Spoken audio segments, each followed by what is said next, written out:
பொதுக்காலம் 21ஆம் வாரம் செவ்வாய். நற்செய்தி வாசகம்.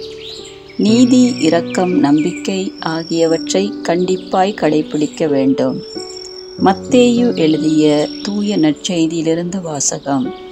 அதிகாரம் 23, இறைவார்த்தைகள் 23 தொடக்கம் 26 முடிய. அக்காலத்தில் இயேசு கூறியது: வெளிவேடக்கார மறைநூல் அறிஞரே, பரிசேயரே, ஐயோ உங்களுக்கு கேடு!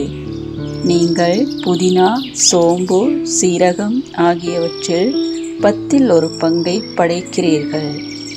ஆனால் திருச்சட்டத்தின் முக்கிய போதனைகளாகிய நீதி, இரக்கம், நம்பிக்கை ஆகியவற்றை கடைபிடிக்காமல் விட்டுவிடுகிறீர்கள். இவற்றை கண்டிப்பாய் கடைபிடிக்க வேண்டும். அவற்றையும் விட்டுவிடக் கூடாது.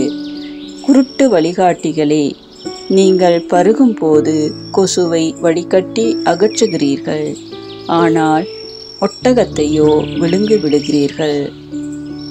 வெளிவேடக்கார மறைநூல் அறிஞரே, பரிசேயரே, ஐயோ உங்களுக்கு கேடு!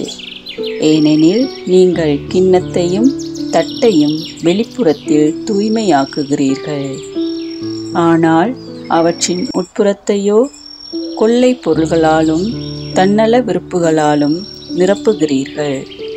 குருட்டு பரிசேயரே, முதலில் கிண்ணத்தின் உட்புறத்தை தூய்மையாக்குங்கள், அப்பொழுது அதன் வெளிப்புறமும் தூய்மையாகும். இது ஆண்டவர் வழங்கும் அருள்வாக்கு. இறைவா, உமக்கு நன்றி.